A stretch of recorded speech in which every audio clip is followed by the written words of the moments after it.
My name is Elizabeth Reese. I am the Associate Manager of Marketing here at Woodlawn and Pope-leighey House, and my background is in historic interpretation of historic house museums and sites. I am Heather Johnson. I am the Interim Executive Director at Woodlawn and Pope-leighey House. I've been here for about 7 years now in a finance and operations capacity, but my background is in education in historic sites and children's museums.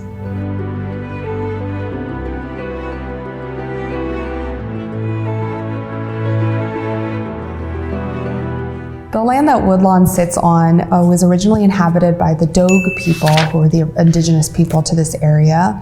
By the late 1750s, though, the land had been acquired by George Washington and helped to make up his 5 farms of Mount Vernon. The land that Woodlawn is on was originally the Dogue Run Farm. In 1799, Washington rewrites his will and in deeds that Woodlawn would be inherited by his step-granddaughter, Nelly Custis, and her new husband, Lawrence Lewis. And they begin construction on the home in 1802, moving in 1805. The Lewises live here until the late 1830s. After Lawrence dies, Nellie moves out west into the Shenandoah Valley with her son, and the property is on the market for quite some time. It's not until 1846 that a group of Quakers, the Troth and Gillingham Company, purchased Woodlawn with the intention of turning it into a free labor colony where white and free black farmers work side by side, proving that the agricultural South can continue without the need for slavery. This is about almost 20 years prior to the start of the Civil War when they are engaging in this work. The Quakers are here for quite some time. They then sell the property to a group of Baptists, the Masons, in the 1850s, who have the same values and same work that the Quakers do. So they continue the work of free black farmers alongside white farmers here in Northern Virginia. In the early 1900s, preservationists purchased the land here. Paul Kester, who was a playwright, started with a significant renovation of the house, but he moved on after a few years, and Elizabeth Sharp, a Pennsylvania coal heiress, came to complete that renovation. And it was an extensive renovation that not only looked at the colonial elements in architecture and bringing those back to life, but in also modernizing the home.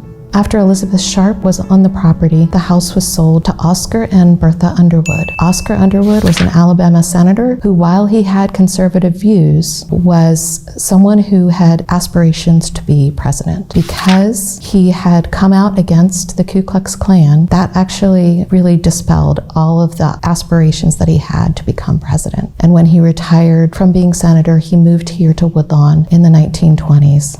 There's a thriving black community, the Woodlawn community, that's here until the 1920s as well. When Fort Belvoir, at the time known as Fort Humphreys, is looking for land for their army base, some of Woodlawn is seized by eminent domain, so that kind of shrinks the land space here and displaces a lot of the black communities in this area.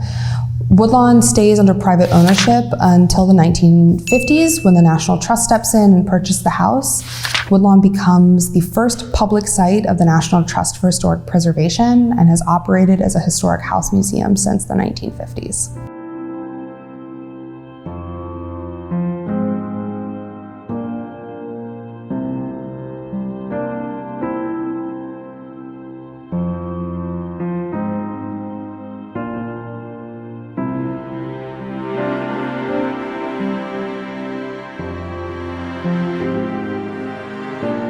Woodlawn was designed by the architect William Thornton. He was the first architect of the United States Capitol building. He was also the architect of Tudor Place in Georgetown and of the Octagon House in DC as well. Woodlawn is 15 or so miles outside of Washington. It's 3 miles away from Mount Vernon. It is a kind of isolated place, and especially in early 19th century America, quite isolated. So this was designed for a home, kind of a country state, country plantation home of the early American Republic. Woodlawn is definitely in the realm of the late Georgian, early federal period. You can really see the federal influence on the house. The house is very symmetrical. The north side of the house would have been the private family space, and the south side of the house would have been the public space. So we still have a couple surviving exterior structures outside of Woodlawn here on the property, including a smokehouse, a necessary, and an exterior well. The kitchen would have also been on the south side of the building, connected through a breezeway, but still disconnected a bit from the house in the event of fire. There would have been other structures on the property, including barns, carriage houses, but as the property of Woodlawn went from 2,000 acres to today 126 acres, a lot of those external properties are no longer survived. Visitors would have entered Woodlawn from the east side of the building, around the area where Route 1 is today, and would have entered through a long carriage drive that would have slowly kind of revealed the grandeur of the property as they approached. In the 1900s, Paul Kester purchases the property here at Woodlawn with the intent to renovate it in a colonial revival style. He's only here for a few years, and the process of renovation is not quite what most architects or homeowners would really appreciate. The work that he does is really substandard, and when he sells the property to Elizabeth Sharp, Elizabeth comes in, looks at the work that's being done, and actually ends up redoing a lot of the work to make sure that this house is given the respect in the architecture that it deserves, especially given the history of the house and the history of the land. She modernizes the house as well. She puts in indoor plumbing and electricity for the first time. The two hyphens that are on either side of the main part of the house receive a second floor, and she really brings it back to the grandeur of the time when it was during the colonial period.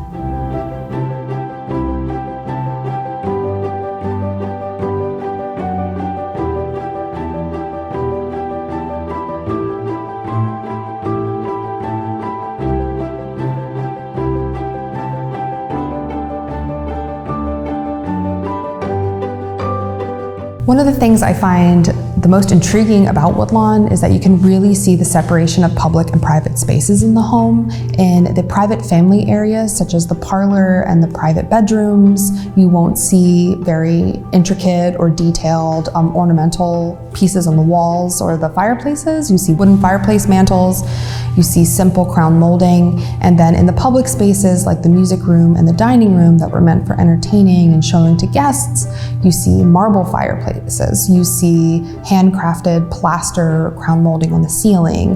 The ceiling height in the music room is elevated to allow for acoustics, which means that the bedroom upstairs, you're gonna have to step up. You're gonna have a smaller height in the bedroom upstairs because of the grandness of the music room here. When visitors entered Woodlawn, the first thing that they would see is the central staircase, this cantilever staircase, which is a little bit of an optical illusion. As you go higher up on the staircase, the handrail gets lower. So when you enter the staircase, it's about at hip height, and then when you head upstairs, it's about at knee height. And this was meant to show the grandness of this home. You are stepping into the home of the family of George Washington, and the house is a further extension of that. The painting on the staircase would have likely been done by George Washington Parke Custis, Nelly Custis' younger brother. He was an amateur artist at his home, Arlington House, which is located in Arlington National Cemetery. You can see a lot of his other paintings as well. It was said that Nelly placed it on the staircase as a place of prominence, but not really a place where many people could really sit and look at it. On the window is the name Mary Mason, and she at some point engraved her name on the window, which still is here to this day. Likely it was done shortly after her engagement as a way of kind of marking this momentous occasion in her life.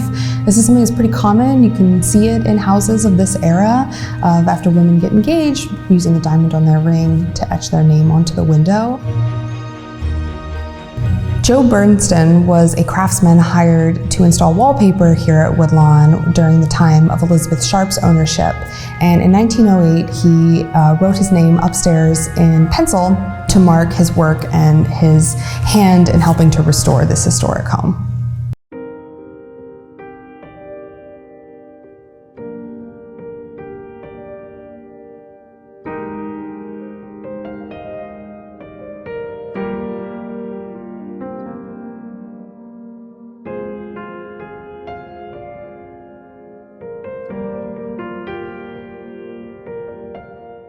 The Troths and Gillinghams sold parcels of land to many free Black farmers. In particular, there is one family, the Holland family, who has really a full circle experience on this property. The Holland family was originally enslaved at Mount Vernon. Several of the family members were manumitted by George Washington. William Holland purchases this land, creates one of Virginia's first public schools, and creates a community for many, many families to be a part of and experience freedom and find success. William Holland's grandson, Will Holland, is someone who, in the early 1900s, when Elizabeth Sharp was here, renovating the house, was her butler. And then in his later years, he was head guard of Washington's tomb at Mount Vernon.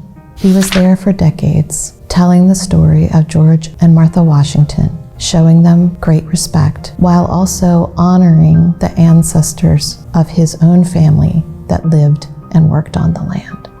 This storytelling was noted in an Ebony magazine feature, which actually ended up making him quite a national celebrity.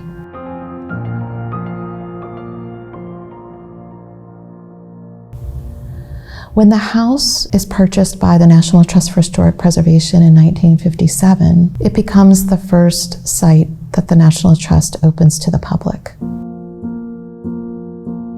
And just less than 10 years later, the National Trust for Historic Preservation purchases and moves Frank Lloyd Wright's Pope-leighey house here to the property. The Pope-leighey house was slotted for demolition with the expansion of Interstate 66 in Falls Church. And Marjorie Leahy, the owner of Pope-leighey House at the time, works with the National Trust and the National Park Service and the Department of Interior to bring Pope-leighey House here.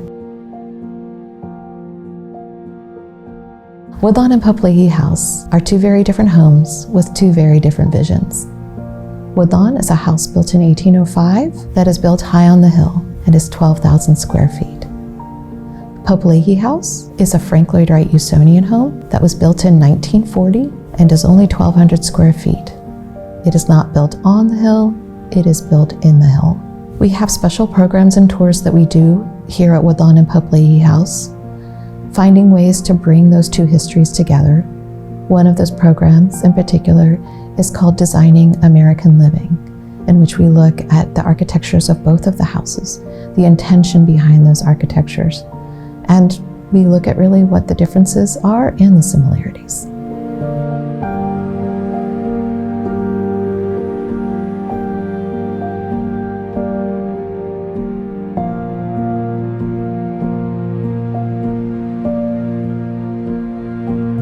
Woodlawn is open seasonally from April through December.